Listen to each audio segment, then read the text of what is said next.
about this morning, people, is a celebration. I don't know how 1999 has been for all of you. I trust it's been a good year. But one thing we can say for sure, 1999 has been just an incredibly good year for the Peregrine Falcon. They are now off, I believe, as everybody knows, the endangered species list. They've won their battle for survival and they're repopulating North America. As I said, what we're here today is to really celebrate this remarkable accomplishment and to recognize the part that many people played, and the part that NSP played, and the part that our NSP people played in this recovery. There's going to be a lot of people mentioned here today, and in my very brief remarks that I'm going to have, I'm not going to be able to mention everybody, but I do want to just comment on the fact that it was 10 years ago that John Migler, one of the people at the King plant, saw this bird flying around and thought it might be a peregrine falcon. Hadn't seen one. Hadn't seen very many of them or ever, I guess, before. And he called, I guess you, Paul Simonette. They came over and they made a positive identification that it was a peregrine falcon. And the thing was, why is it flying around the plant? What's it doing there? Maybe it was the high perches that were there on the plant, and it might have been, of course, the proximity to the beautiful St. Croix River. But for whatever reason, one of these rare birds picked our plant at that time, and NSP people, as we do very often, rose to the occasion. And we got a hold of Bob Anderson at that time, a raptor expert, and that was the beginning of a great relationship that we had with Bob.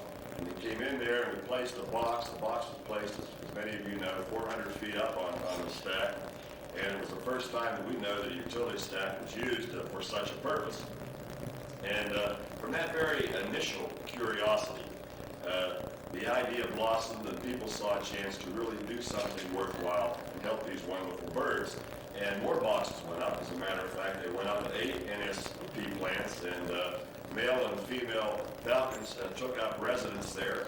I guess the price was right, and I guess at least the view was very good.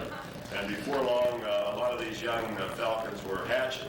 To date, as I understand it, there have been nearly 100 falcons hatched from this effort. There were 19 falcons hatched this year alone in 1999. So since then, the idea of these nest boxes has spread around the world, as you know. As I said, 1999 was just an incredibly good year for the Peregrine Falcon, but it was really made that way by the efforts of a lot of great people at NSP. You went beyond the regular call of duty, and I think it's truly gratifying to know that NSP workers are concerned with more than just keeping the lights on. Well, I've got to say, we want to stay concerned with that, people. That's number one. We're concerned with even more than that, and that's really contributing to the environment and the larger community and even to the region. So as we all know, falcon watching has become a popular pastime. Several years ago, I don't know who it was, maybe you can speak up here this morning, had the idea to put up a website, a camcorder, and make it a website at one of our nesting places. And it turns out that the world also loves to watch falcons because this website has become the most popular business site in the entire world. There were 850,000 hits on that website this year. So take that, Amazon.com. So all of this couldn't have been done without a lot of people from generation, from communications, and from information services. So on behalf of NSP, I'd like to I feel very honored to have this opportunity to thank you for this tremendous effort. You have left an incredible legacy to the future generations because of what you have done. And we want to give, there's going to be a number of recognitions done this morning. But I'd like to just mention a special recognition right now to a man by the name of Dan Orr. I know Dan's here with us this morning. And he's an environmental scientist who rappelled down the side of our Prairie Island containment dome. Now, I don't know if that's in Dan's job description or not, Dan, but not many people have done that. And he did that so that we could ban these falcons and keep track of them. So Dan has coordinated our efforts along with a number of others, but great job, Dan. I'd like to call special attention and recognition to Bob Anderson. He's the head of the Raptor Resource Project. He's made this entire program possible. There's no one in the world that I know of more committed to the Saving Raptors, and then Bob Anderson. We've had a great relationship between Bob and NSP and many of our people over the past 10 years, and we've been really proud to help Bob and to help sponsor his efforts. So with all of that, Bob, thanks for all of your efforts, and come on up here right now. Sarah.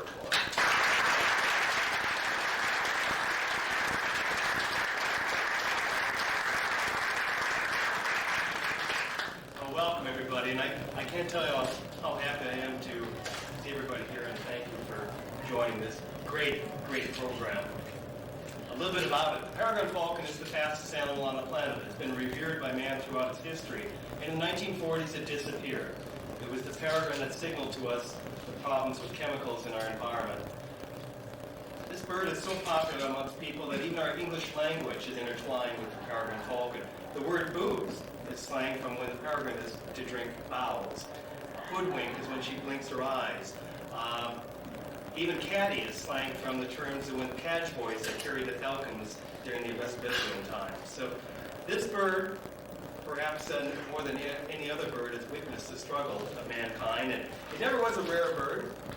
Never was a common bird, but it was always rare because it always nested on high cliffs and pristine places. And if you look at postcards when you're traveling the West and magical places out West, almost every one of them are a peregrine iris. So when this bird disappeared, it sent up an alarm to all of mankind, and thousands of us around the world have joined efforts to save the peregrine, and it's now been just recently removed from the endangered species list. It wouldn't have been done if it couldn't have been removed from the endangered species list if it wasn't for all the breeding pairs that we have at power plants. This has been probably the most win-win relationship I've ever seen, probably the most unique relationship of conservation of industry, but it works, and it's proven. And now, what started here with Northern States Power is growing globally. Just the other day, the first nest box went up in Hamburg, Germany, Vietnam, Canada, and across the world. It's really been a true exciting program, and I thank all of you for supporting this bird fanatic years ago when we approached you with the idea of putting up a nest box 400 feet up, and just to see how recently, in the last 10 years, it now accounts for about 45% of all the falcons in Minnesota, 60% of all the breeding birds in Wisconsin, 50% of the entire population in Iowa. So as you can see, it's really made a tremendous contribution, and it was because of people like Mike Miser that said, yeah, we can do it, when it came to putting up that first nest box, and it's just grown. And Dan Orr, by saying years ago, let's put one up in Sherco, and then Dan supporting the idea of the boxes going up at all the other power plants. This has really been truly a fun and great present program. Probably the neatest thing for me is whenever I visit one of your plants, is the people that come up to me that have some exciting stories to tell me about the peregrines, because this is nature's Top Gun. It will herd pigeons around the plant and dive at them at incredible speeds, and everybody, I'm sure there's probably been a bit of work loss by people looking up at the sky. But it's been, I think, a wonderful sense of ownership by all of you, and like I said, probably the most unusual marriage of conservation industry that I'm aware of. But it does work. It started here. It's growing globally, and I thank you. Thank all of you. We're really fortunate today to have a special person. I'm going to let Mr. Howard introduce our new commissioner of Minnesota DNR. Let me do that right now. Is that okay? Sure. Can I do that? Okay, well, we do. The Commissioner of the Minnesota Department of Natural Resources, we're delighted to have him with us. He is the caretaker of our state's wildlife and the protector of Minnesota's parklands and forests. And it's an awesome job, a tremendous responsibility. And Governor Jesse Ventura chose an individual that has a background in law enforcement, as a suburban police chief, and as a special deputy to the Federal Bureau of Investigation. So we're delighted to have Alan Gerber of the Minnesota Department of Natural Resources with us. And come on up here, Alan.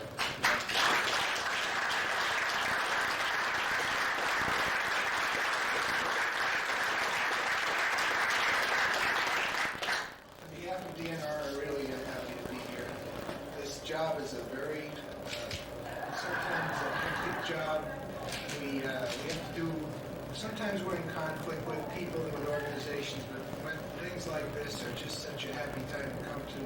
I'm very happy to be here. When I was told about this project by Carol Henderson of DNR, some things that jumped out at me are, first of all, we don't celebrate our successes as much as we ought to. When you think of peregrine falcons, think of wolves, trumpeter swans, eagles. These are success stories.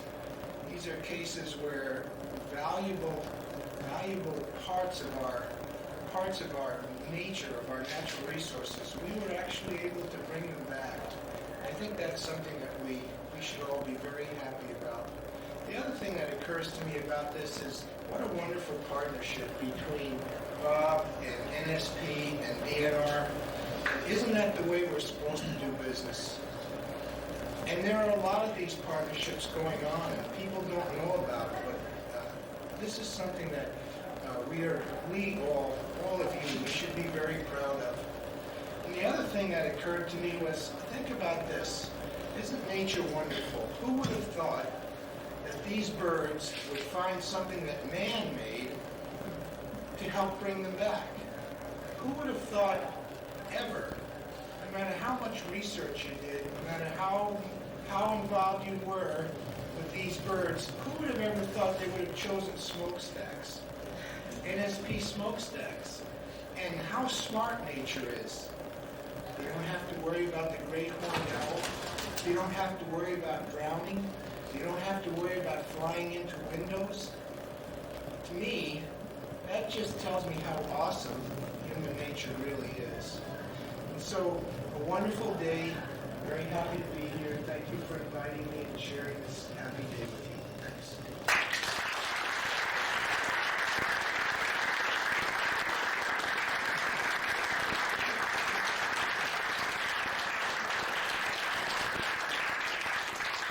Bird doesn't like long meetings. Right? He's trying to get out of here. What we'd like to do now is provide some recognition, and Bob Anderson is going to do this, and I'm going to ask Alan to come up and help us. And what we'll do this is, Bob is going to handle the presentation, and as your name's called, come on up on the stage. We'll get the award, and stay up here until everybody's up here, and we'll recognize everybody at once. Okay? That's the way we'll do it. So Bob, you have the names. We'll come up. Commissioner, if you'll help us get these up, we appreciate it.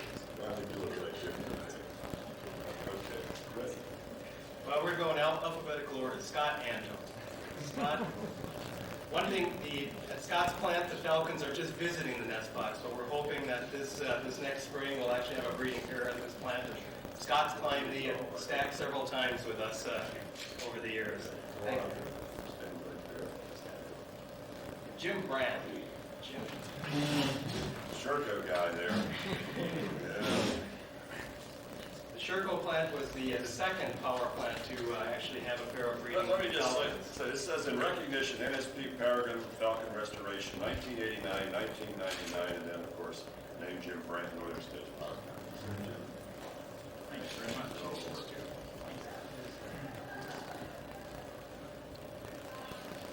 Ron Bribig, is Ron here today? What about Joe Christensen? Joe. Got a couple people back there getting the lights on.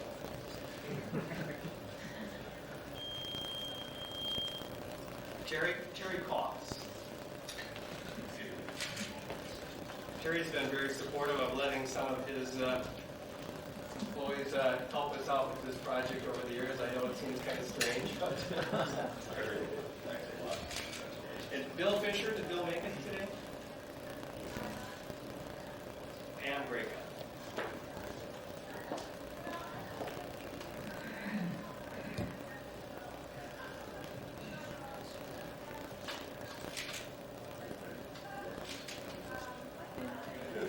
Been up on that 400-foot stack. Mike Hammer.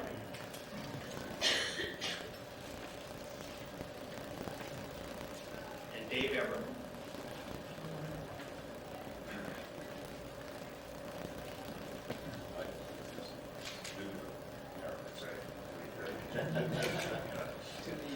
To your awards, actually in the boxes down here.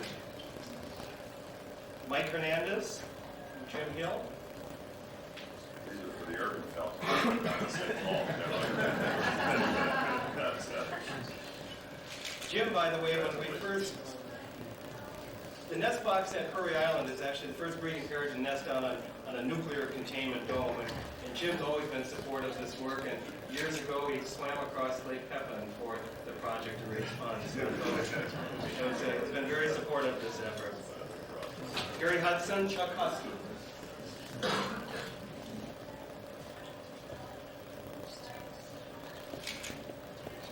Congratulations.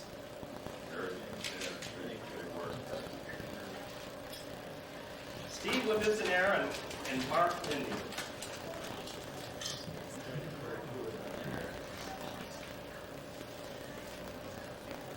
Steve, thanks for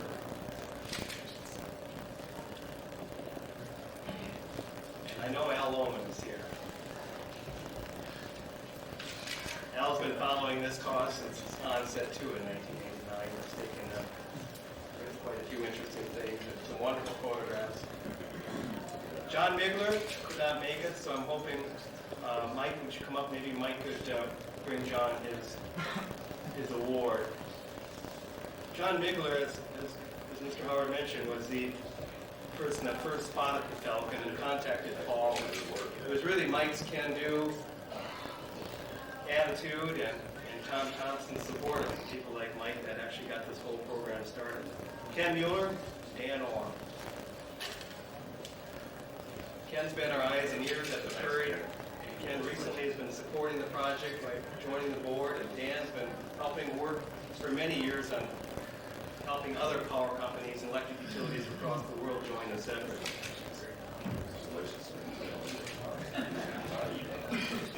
Allie Raven. Stan Shalinsky.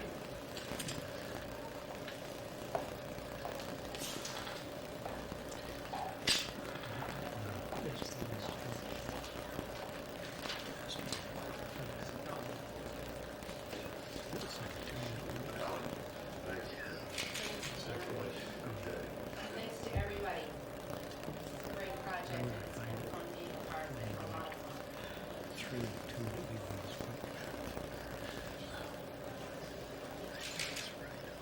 The next person is Paul Seminette. Paul's an old dear friend of mine. Paul's not a 3M, not an NSP employee. That's a Freudian slip. I worked for that company for about 100 years. And I guess I need a new job. Paul was the person that was most instrumental in getting this first nest site established. He contacted me in '89. He said that there was a Peregrine at the power plant, and I said no. I said there can't be, because at that time we thought they'd either be on cliffs or in cities. But Paul, working with John Migler, they took a photograph of it. Pictures don't lie. And so sure enough, there was a Peregrine there. And this really, because of Paul's work and contact and support, it really started, it was the birth of this interesting and novel program. It's Gary Smith and Joel Sorensen. Joel, by the way, is we did name a bird after him a few years ago, and 2 years ago, and that bird was just recently identified at about 10 miles downstream. So we've got a bird living on the Cargill Stack House about 10 miles from the containment dome. So I was hoping to tell him that in person. So, Tom Thompson. Tom has been just one of our largest supporters of this ever since the whole effort began. Tom just recently joined us with hawk trapping down in northeastern Iowa. I think he's going to be a bird bander now because he got to actually handle some of the hawks firsthand. John Tradewell and Dave Bristol.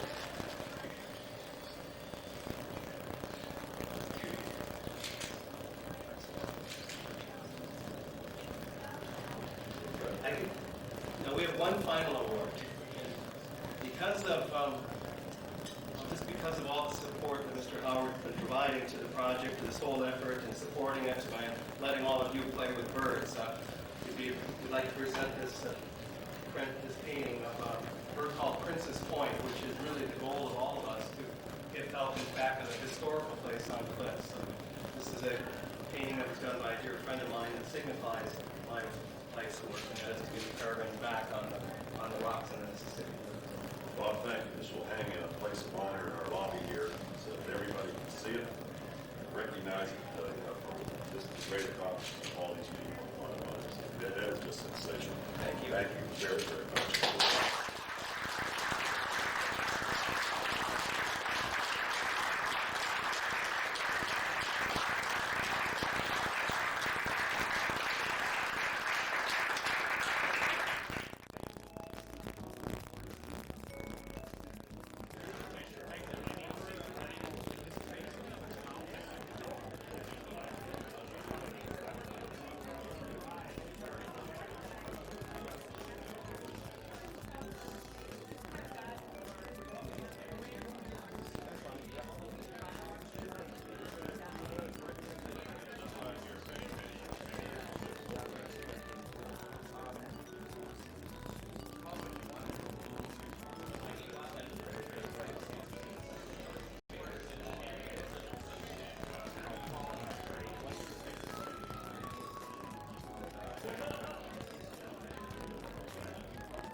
Accurate coverage.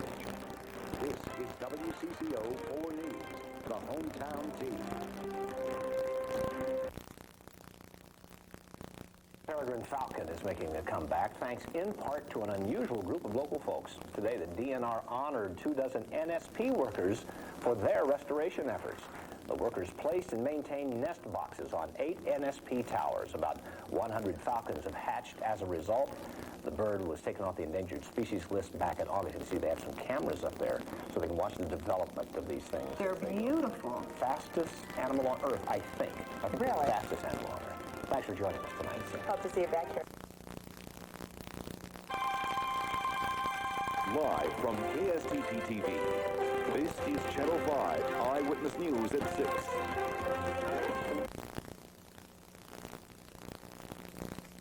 A Minnesota company honored its workers for a project that has been up in the air for years. Northern States Power played a key role in restoring the number of peregrine falcons in Minnesota.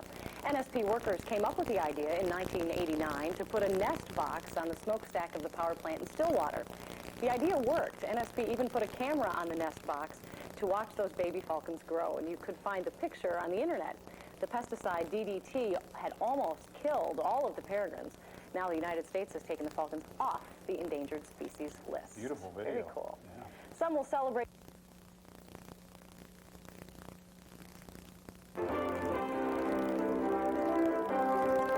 With Paul Majors, Pat Miles, and Ken Barlow. You're watching Carrie 11 News at 5.